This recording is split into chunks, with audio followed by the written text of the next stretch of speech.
This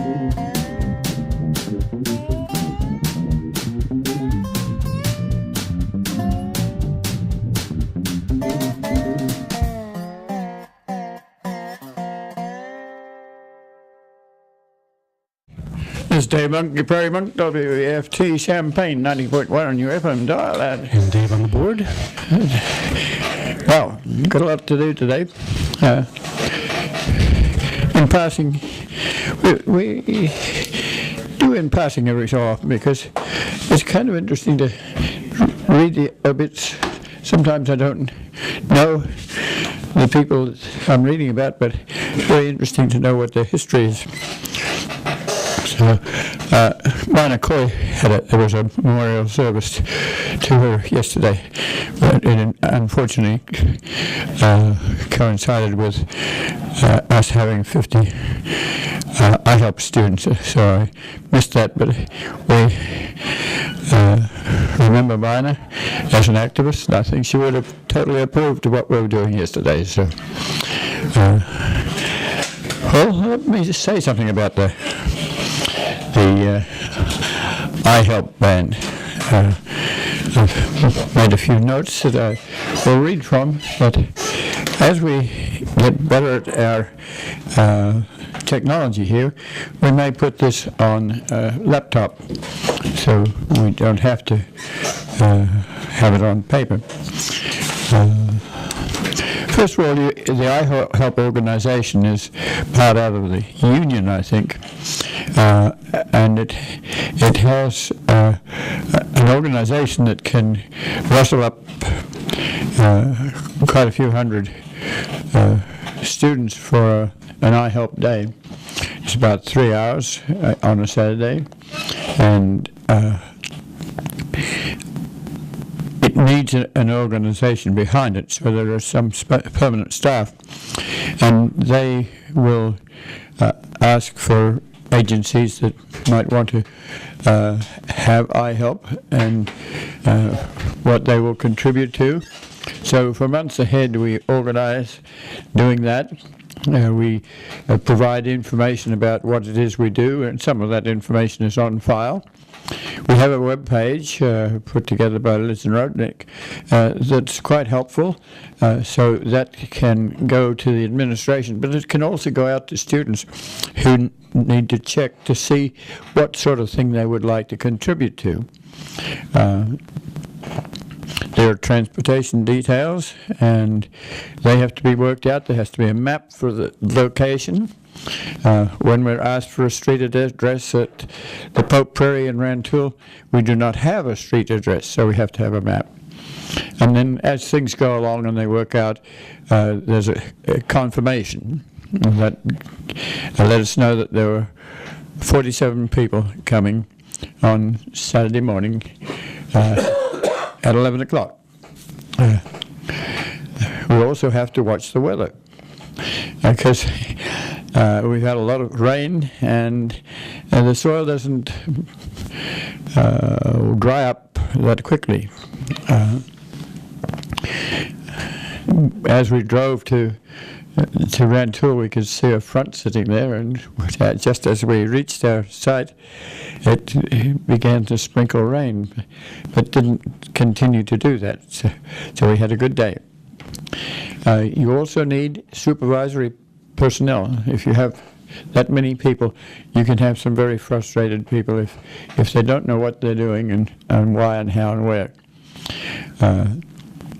You need tools. You need the saws, the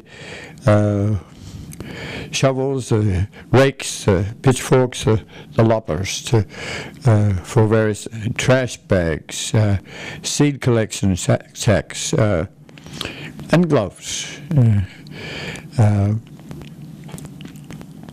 There are service facilities that you would like to have.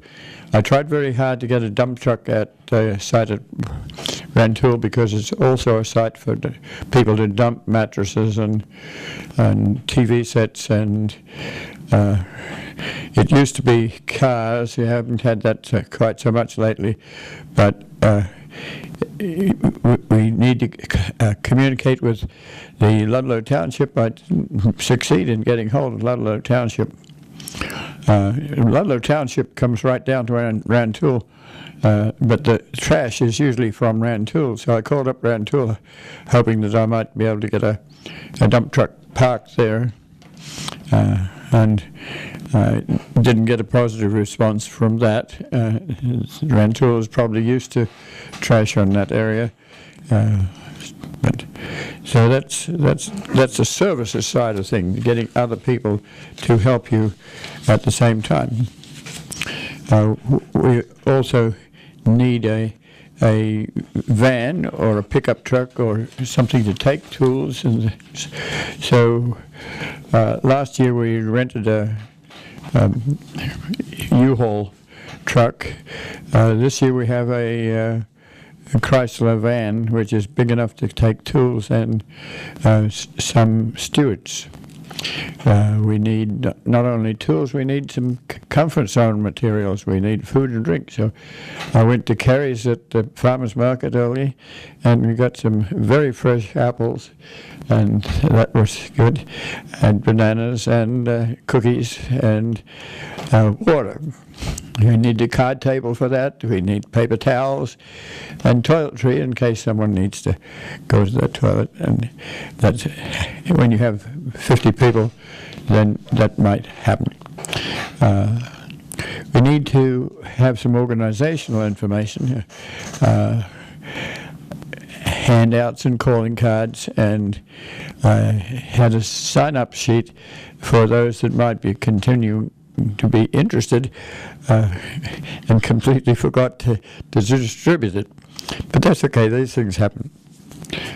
We take photographic and graphic information so that people can have an idea about the fact that these students are working on a Bloomington moraine, and they're at the middle level of the moraine. The moraine would be dry at the top, and mid-latitude is where our 9 acres is, and then low is below a cemetery, and very, very wet. So that's the spectrum of the moisture gradient going up the moraine. So we are in the middle of it. So they need to understand that, and so graphics help. And a picture or two of the prairie in its prime is very helpful, because really you're introducing students that may be new, many of them from overseas, to a prairie, and it just looks like dead weeds. So not very interesting. So if you can establish that's helpful. The bus got lost, which is a problem. We need to have information there beforehand and signs. So we had a sign on one road to say, next intersection, please. But we didn't have a detail on the access to the old Route 45, which was being used as our corridor. So eventually we had to stand there and direct, and that can waste a little bit of time if you're not careful. It didn't take us too long. Cell phones help, and we were able to communicate, and I could see the bus running back and forth across our communication line. Disassembly of a bus can also take some time. By the time you get 50 people out of a bus, you have to organize them in a manner that you can speak to them all, so you have to wait till the end comes. We have an introductory synopsis just to let people know what it's about, how they're helping, and we might be able to help them to understand a prairie which is very poorly preserved. A little bit of glacial history there. It don't take too long, but we explain that we're regrowing.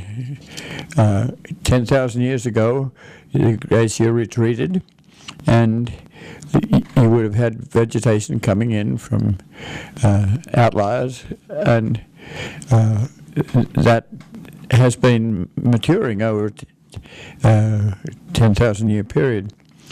And this plot that we have is a gravel pit, the glacial till that is brought down by the glaciers, including glacial erratics, which are bigger pieces of rock. We don't get too many of those because most of the heavy rocks fall out in Canada and other places. So house-sized rock would fall out fairly close to where it was picked up. But smaller rocks and rubble come right through to Illinois, and they may be on top of the moraine, or they may be internal in the moraine. Rocks tend, if they're sitting on ice, to move through the ice, and so a lot of it is on the bottom, and some of it is being scraped along and striated as it comes along. You can see the stones have scratches where they've been scratched in one direction, and the stones turned around and scratched in another direction. So that glacial till, as it gets smaller, becomes soil. The mixture of glacial till and soil makes for good road building. So this site has been borrowed meaning that you're taking soil and going to bring it back, but you don't ever do that. It's just a technical term. And this is a gravel pit which has been denuded of its topsoil until for about 8 feet, until local roads were built and no longer needed the gravel pit. So we're lucky to have some remnant prairie around the perimeter of the gravel pit and remnant prairie on adjacent railroad lines. Our 9-acre plot is there because a new highway went around a cemetery and left 2 triangles, one to the south and one to the north, and we bought a portion of the north triangle.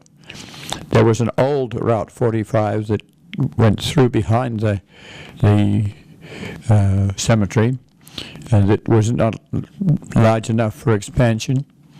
And then there was a interurban, and further west there was a major railroad line, originally the Illinois Central, now Canadian National. So that spectrum should be understood because it has an effect on the plants. The first place, railroads have, by happenstance of having the law say that you can't go in and disturb the prairie on a railroad line, then the habitat remains. It doesn't always remain, but there are plots, and this at Rantoul, there's a good plot of remnant prairie. There was also an adjacent interurban, and so between the two of them, probably the main line 200 feet and the interurban about 30-odd feet, makes room for a remnant prairie. And there's drains alongside the railroad, and those drains help to give us biodiversity or a habitat range. So you have some wetlands and you have some dry, especially on the interurban, which was built on material taken out of steam engines. So the clinker that comes out of steam engines is fairly lightweight, but it creates a dry situation, so you have different plants there. So explaining those things helps. We have a little outwash Plain Creek, which is an abraded creek which comes down through our prairie, and abrading means that it just goes, it doesn't have one passageway, it sort of oozes down. And from a point of view of students working on it, you can get a bit sloppy there. So we need to know about that, and we also need to, if we're planting plants, we were planting lead plant, and we need to know whether it should be in a wet or a dry situation. And it's much more pleasant for people to pick seed on dry territory. So the drier parts of the borrow pit or gravel pit were quite dry, and so we picked liatris, 2 types of liatris, purple clover, purple coneflower, and big blue stem. And we reseeded some of the purple clover and the other seeds we have is available for other reconstructions. We did take some ceanothus with us, that's New Jersey tea, and taught people how to break it down. We took a canvas and put seed there. There's 3 little locules in each seed pod, and within those locules there's a tiny black seed which is very dense, and that's what we need to plant some. We know that we had plants like Liatris and New Jersey tea, which is ceanothus, in that location, so we wanted to plant some of that. So we were also seeding what was processed. There was trash pickup. We have a very big couch there that really needs a dumpster dump truck to pick it up, or a front end loader. But we had plenty of people, so we thought we could, if we had obtained a dump truck, we would have got rid of it. Couches and things like that make it place look ugly. The faster you pick them up, the better. We looked at invasive trees. The worst one we have is a olive tree, but it's joined with mulberry trees and honeysuckle, and we were working at that. It also looks like you don't care for a place if it is overgrown by trees. The old highway was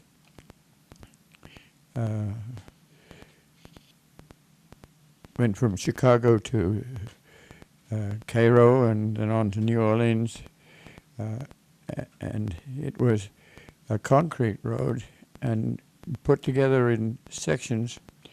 And if you have a very heavy day, a very hot day, the concrete expands, and if you don't leave enough gap between the concrete sections, then those concrete pieces can come together and explode. So you end up with bumps, and they can be dangerous if you don't realize that they're there, whether it's with traffic or with you just walking around and not realizing you're going to hit a 6-inch bump. So painting the lumps was helpful. One of these days we hope we'll get a grinder and grind them off, make it more acceptable.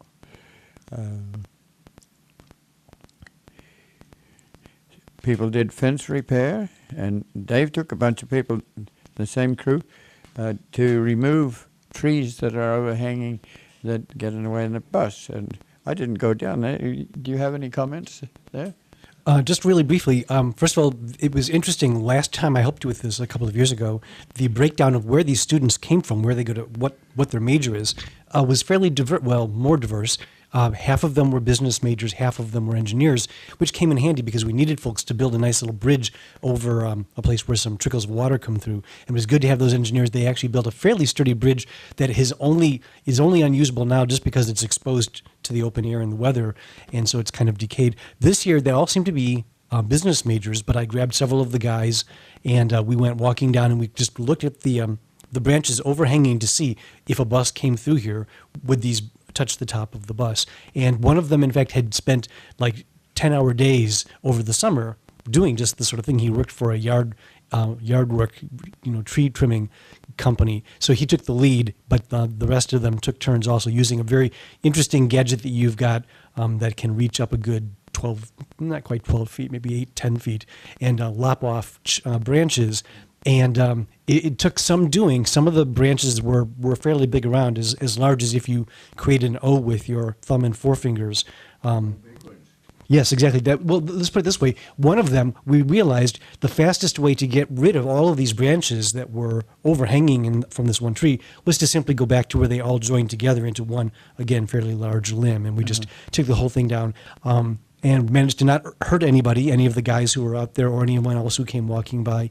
Really good guys. These I mentioned last week before when you were looking for volunteers to come out and help you.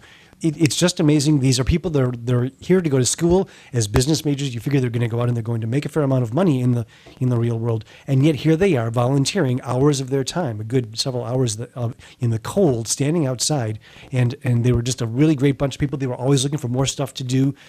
They wanted to know when it was time, that there was the cord to go and put the extra stuff down on the fence to make it more obvious that you're not supposed to go here. So yeah, I had a great time. I slept so soundly last night. I haven't slept that well for a very long time, and so I benefited from it as well. But yeah, really, really a good bunch we had yesterday. Yes, I was very pleased, and we do say thanks to them. We did have visitors. We had last year. We had the previous owner of the site.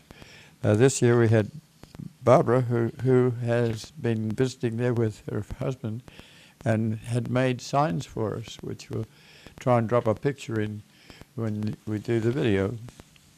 The departure was quite in order, and it's not easy to wangle a bus through a cemetery trails, but that happened, and that gave the students a chance to realize that there is a history here, a history of settlement, and a history of different ethnic groups, and in this case a history of an air force formed in World War I and continued through World War II, and then eventually closed out. So we noted that, and I went and picked up the sign that was just helpful that was there to say next section road, please. But next section road, we didn't have a sign on the individual old Route 45, and it's not easy to see, so the bus went past and then came back, so we sorted that one out. So very pleasing, and I really thank people like David, Liz and Karen and others to come and help to steward, because stewarding is an important part of the whole process. You need people to say, okay, this is what clover is, this is what big blue stem is. We don't always plant a lot of big blue stem because original prairies didn't have a lot of blue stem. It's very prominent at the present time because it features in the fall. So I think that gives you an idea of the sort of thing we were doing and what we can do in the future. The real contribution is the cost of a bus and getting there and the organization behind that.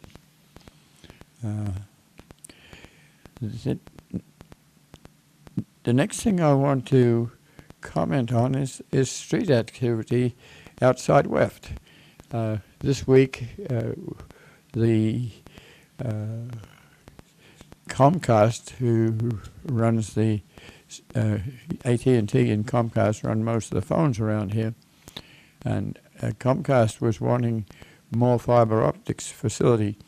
When the streetscapes were widened to Parisianize downtown Champaign, so you could put tables and chairs out in front of your storefront and restaurant, they put in anticipation fiber optics, but fiber optics has grown, and Comcast wanted 2 plastic tubes to go into which they will insert fiber optics cable, which will handle hundreds of phone calls at once, perhaps even thousands. But they're slid into this cassette that will handle them. The whole process involves heavy equipment to bust open concrete streets without screwing them over, and it involves very expensive equipment, lots of trucks to be moved in and out of place at the appropriate moment. It requires a machine that has a little shovel on the end of it and keeps rotating and is lubricated with water, and it goes perhaps 100 yards, and that's what will make the tunnel for a cable. Just getting to realize how that works is intriguing and interesting, but it's also something we should tell people about, because they don't always get to see the expertise of workmen doing this sort of thing. So we're hoping to get a guest on from that crew to elaborate a little bit on some of these things. I often take photographs of this sort of work, so we're not without information, but it's better to have an expert to tell us a little bit more about what we do. I was impressed by the fact that there was a foreman who was responsible for bringing pieces of equipment together and not seeing people standing around, hurry up and wait. And we hope that we'll have him on as a guest.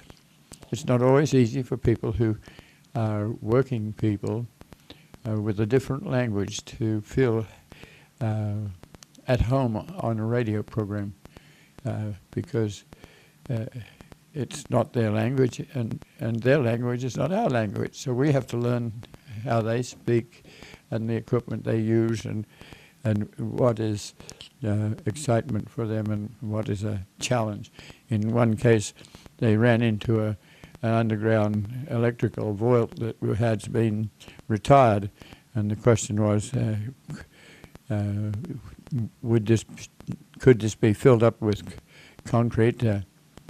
And so Ameren, the power line company, was brought in, and there just happened to be a piece of that was an old piece of interurban railroad line. And if they decided to pull it out, I would have salvaged that piece of railroad line. Very small railroad line compared with what you would have on the main line these days, but that was adequate to take a street tram or interurban car.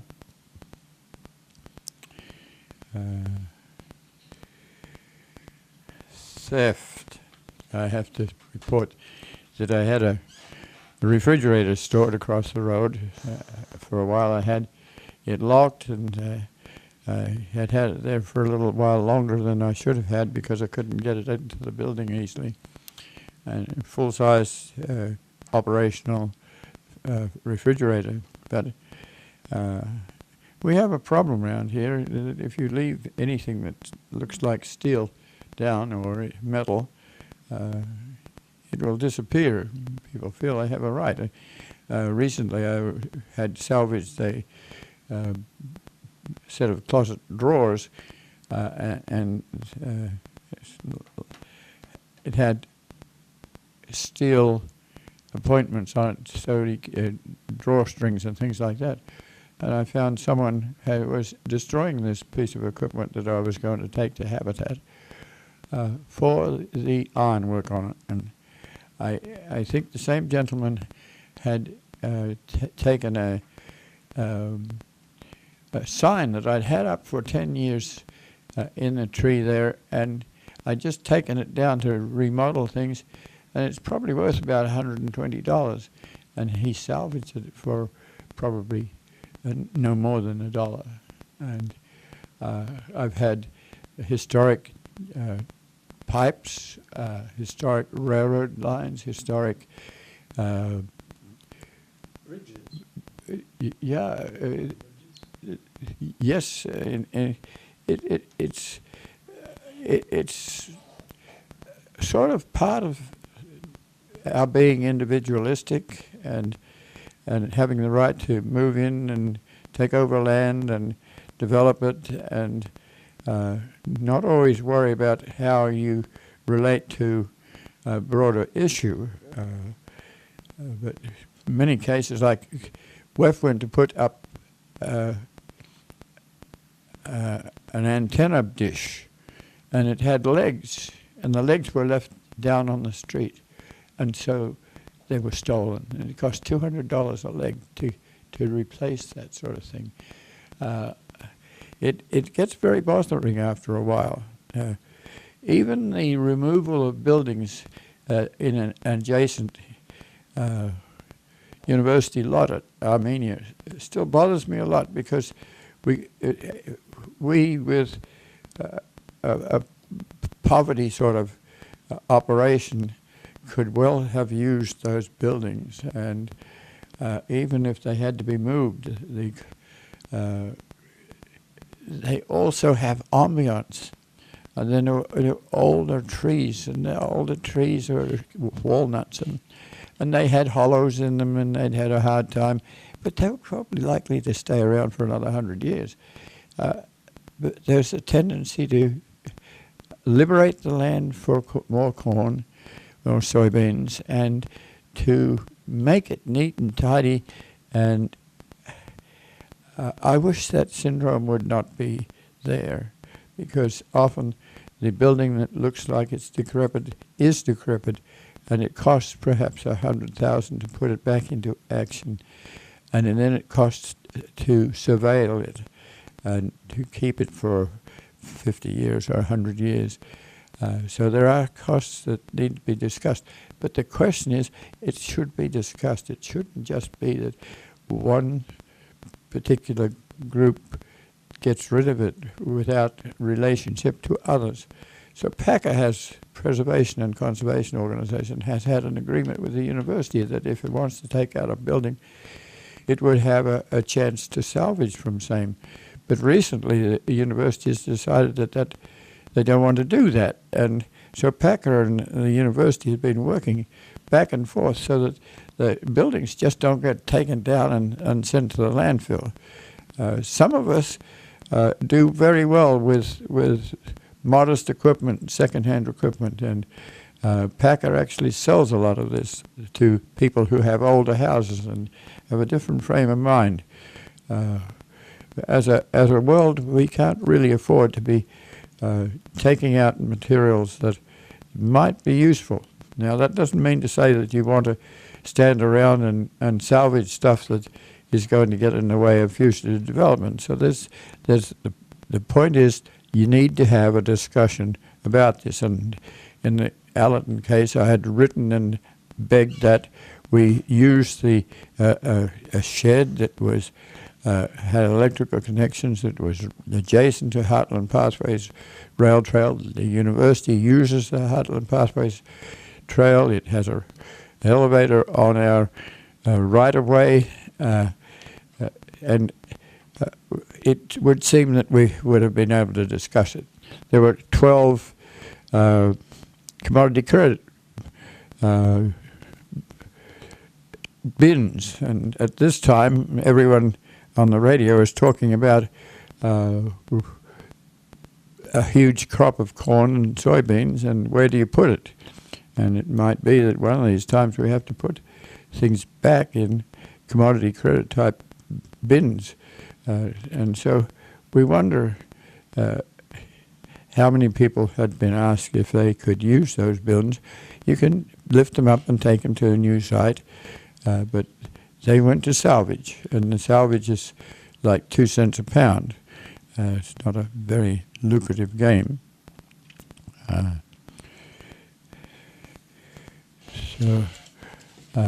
Just down the road at Armenia, on our land, we had paid for purlons to be a sculptural entrance to a corridor that's our natural history corridor. And those purlons disappeared. They just couldn't be lifted by a person. This is the sort of thing that has to be lifted with a front-end loader. So the people who are doing that know what they're doing, and it's really theft. But the law associated with it is not great. You have to see the person actually doing it, or you have to see where they've put it and whether they've stored it at home or sent it to trash. So there are some ways of following it a piece of equipment, but it's not easy to involve the law in it. And sometimes the law is likely to say to you, well, the person that was doing your salvaging has 2 young children, and he doesn't look like he is very affluent. Do you really want to report him to the law? So that sympathy is there too. That some members of society are dependent on this sort of salvage. We will continue our work on Armenia. We're interested in the elevator. We've had lots of conversation about it, but not necessarily with the university. So we need to do that. We need to know who owns it now, because the university hasn't paid us rent on the site that's there for a long time. So the attempt has been to find out whether the site of the elevator is actually on our railbed. But universally, the elevators, which were owned by other often cooperative groups, are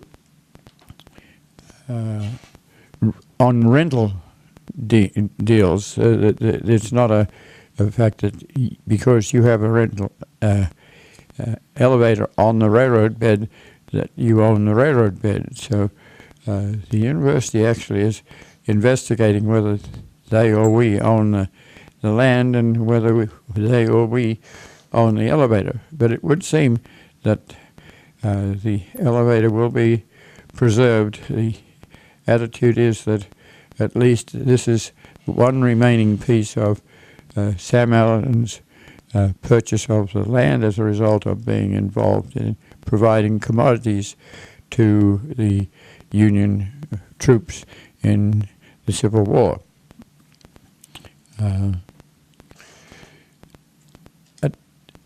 On the positive side, the university has worked with mainly Fran Hardy, who has been a regional director of the Department of Natural Resources, and then has become regional director for the privately owned Nature Conservancy. And he worked with the director of Allerton Park at the time, David Scheibel, to create 66 foot by 1 mile prairie adjacent to our railbed, so that it could encourage the habitat for rattlesnakes at that point. They're eastern Massasoit rattlesnakes, fairly quiet, but you've got to be reserved about how much you announce them, because people take fright at thinking that there are rattlesnakes around, and we would like to have a corridor there from Monticello to Cisco that would be a nature trail. So that let's look at that creation. What do you do to create a prairie?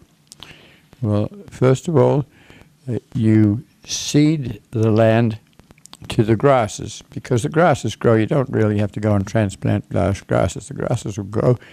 Indian grass will grow in a matter of 8 months. You can get Indian grass in seed.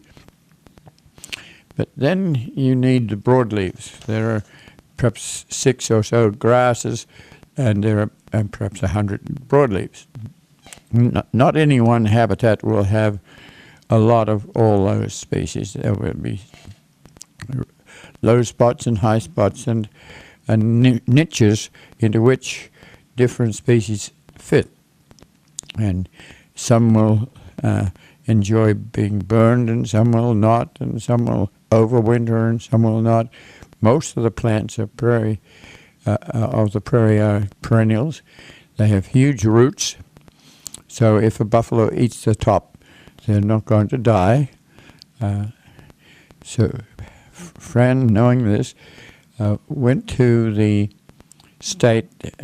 State has a Mason City nursery, and they plant prairie plants there. So Fran got hold of something like 1,200 prairie plants, 12 species, and brought them back to Monticello, and in a short time had volunteers to spade those plants in. They're all 3-year-old plants, which means that they were 8 and 10 inches tall and well established, but they have long roots. So you have to spade them in deeply, and that was done by volunteers who were also told why they were doing this. Fran and the Department of Natural Resources people regularly walk the corridor that is Heartland Pathways on either side of what used to be the old railroad bed, and they walk with a forky prong stick that can stick over the head of a snake if they find one. And they also have established fences so that if a snake is moving along the corridor to water or something like that, they will encounter the fence and actually drop into a container that can be checked out later to see if they're there. There hasn't been a lot of action in the eastern Massasauga population lately.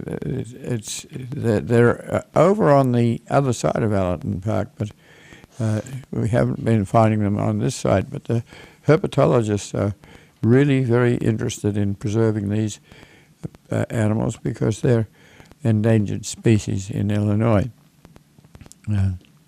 So that's what the volunteers have to understand when they're planting these plants.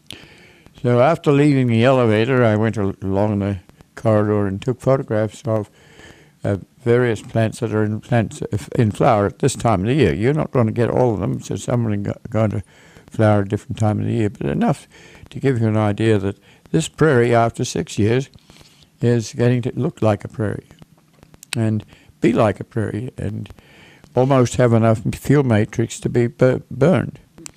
Last year, the Department of Natural Resources decided to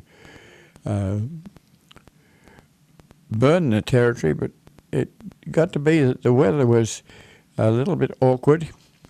It had been mild, which meant that animals like rattlesnakes would emerge, and it got a little cool, which means that they were probably torpid and not willing to move very much. So if you had a fire, you would probably singe them. So the burn last year was curtailed because of that reason. But a burn would activate the plants because for 10,000 years they've been used to lightning striking those plants. I could drive along the farmer's field because it had been harvested, and I had the temerity to go through a little rill, thinking I could get across it because I didn't want to go several miles around, but I didn't succeed. I got bogged, and so there I was with this rich prairie soil, probably drumroll Flanagan, and I was removing it from the wheels of a van. I eventually got out, but it impeded my progress for a while. But I have photographs of that prairie, and I would like to share that with folks. While I was waiting for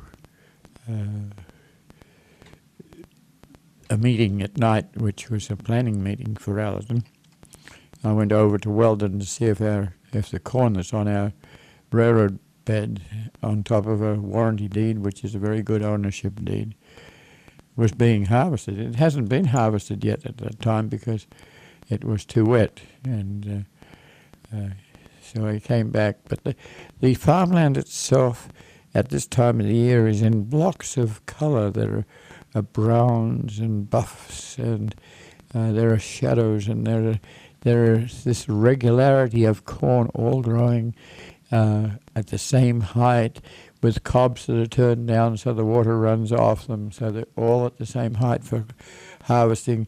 And it's an aesthetic thing to do, to stand and watch this farmland and to see a little house with perhaps a storage bin and an old barn suitable for cattle, which is obsolete but kept, and the evening light causing a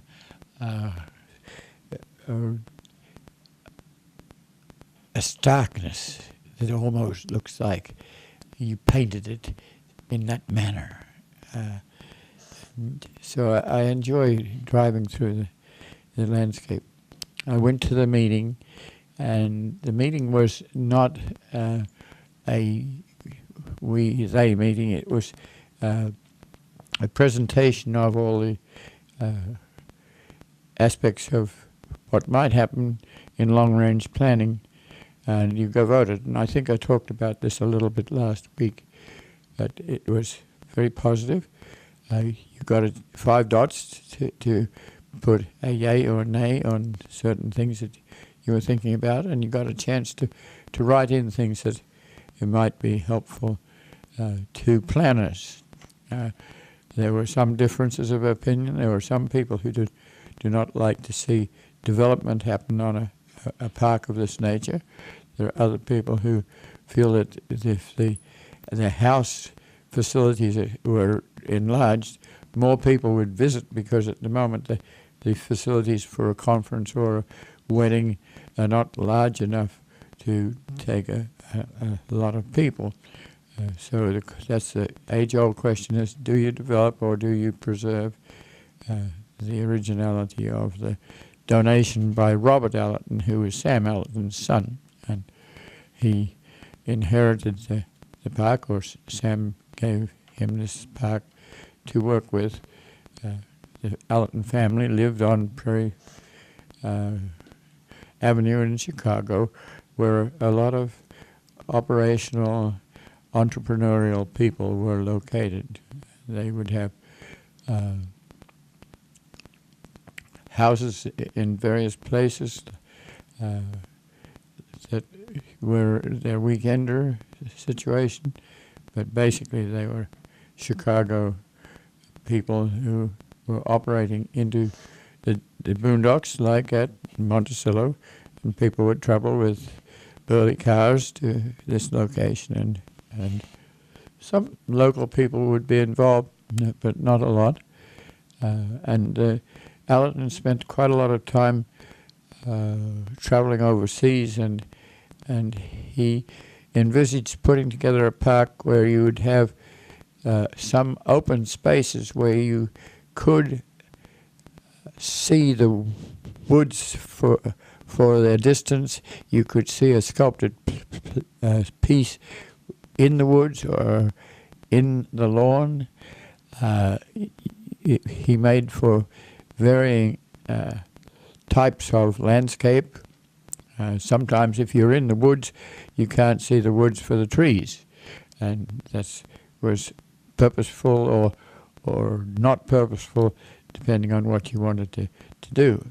So it's a very interesting park, and we need to think about it to preserve it. So it was fine to have people that were interested in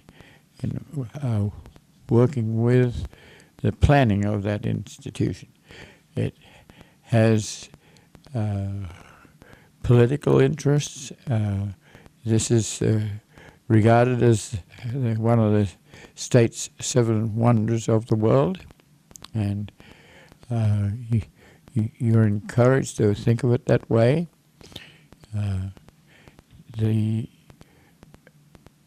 There's a relationship to the towns alongside, nearby. Mostly Monticello feels like it is dependent on the park for visitors to come through town. Visitors don't always do that. Sometimes they come to a park and they leave without stopping at a town.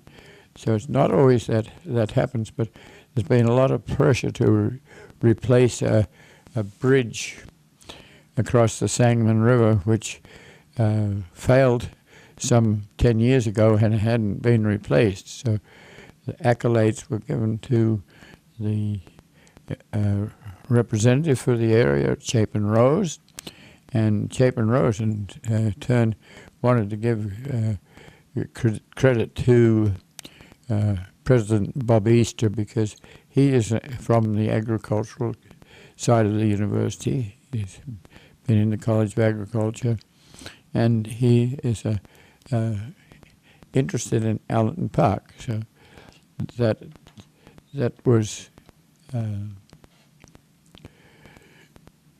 a positive opportunity for people to be involved. So I met up with people from Monticello, and they're very pleased now that the bridge has been replaced, and they will have at least some visitors coming through Monticello, and there'll be that relationship of their history to Allerton's history. I would have loved to have had the Pepsin factory there as a historic monument, and I spent many years trying to preserve it before it was eventually demolished for $1 million. And now that site is vacant, but and hard to get people to move into. But it is, to me, a sad loss of a history where people would get together. There would be someone who would discover something, and in this case it was pepsin, the enzyme pepsin, which helps to digest food.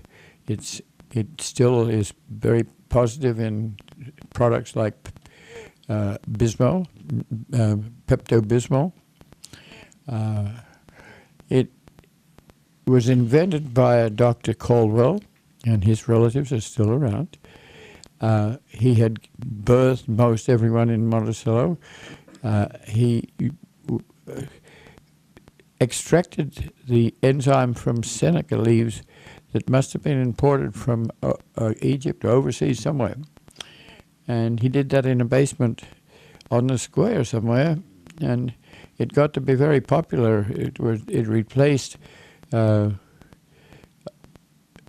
very stringent things like mustard and carb soda to alleviate things like diarrhea and constipation. And it was much more gentle. So his entrepreneurial friends decided to take over this and develop it. Dr. Caldwell was agreed to give their name if they wanted to use his name, but he didn't want to be involved in the process. So we do have Dr. Caldwell's syrup of pepsin, which has alcohol in it and sugar in it, and is kind of nice to take, and as distinct from taking a dose of mustard. So this history is very characteristic of the business community, where one person discovers something and then a few people take it on, it works, and then the people involved have children that get to be more affluent and get to have degrees, and then they decided to move out away, and the factory becomes a target for entrepreneurial big business, and so it becomes a part of a bigger source. It also has a problem with technology, that this was a batch process where you had eventually the process moved to a Pyatt family house, to a big E-shaped building, which one side of it was 5 stories high, so you could put products in and mix them and go down, and then eventually distribute them from the ground floor with a railroad intake and a world distribution. Well, that sort of factory situation is well-known economic way of developing things. So this was history, and I felt for that. And it was located right in downtown Monticello. And in a way, it has its own form of tourist attraction because people want to know, how did things happen? And I'm impressed by the fact that I've just received a publication from Farmer City. And Farmer City has a genealogical group, a historic group that produces a little brochure every quarter, and that helps people to understand themselves. And I didn't feel that, I thought Monticello had been taught to be more regard this factory as a boondoggle. Its roof leaked. It would be costly to maintain. But there are ways of working with these old buildings, and there are architects who know how. But you have to be there soon enough to let it happen. What people like for the Farmer City group are doing is helping people to understand themselves. And that includes understanding things like thefts or vandalism, which is also a problem of the Pepsin factory. I don't know Farmer City High School, but the Farmer City High School is there because there was a Moore family that provided the money. And so then one of these brochures tells me about the Moore family. And that little touch of history makes it much more interesting to go into Farmer City and go to an antique show in the high school. Okay, so we're getting towards the end here. We hope you'll continue to help us along with this sort of discussion of the landscape. We've been doing pretty well. David has been helping me a lot to drop pictures in, and we're putting this up on television. A banner, public television, has been very helpful and brings a camera so that we can photograph what I'm talking about now. And then we go next door and drop in pictures.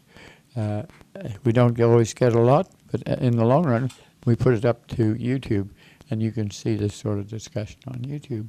And we thank all the people that are involved, including David, for knowing how to drop these things in. I'm learning some, but it's not necessarily in my navel yet. I have to think about it, whereas David knows. Brett Pugh and others that come and help us, Bill Saylor, have all helped to get this underway, and we hope that this topic and many others will find their way into the Urbana Prarie Library as an archive. So this, in a way, is an archive. So we thank you for listening. This is Dave Monk, your Prarie Monk, WEFT Champaign, 90.1 on your FM dial.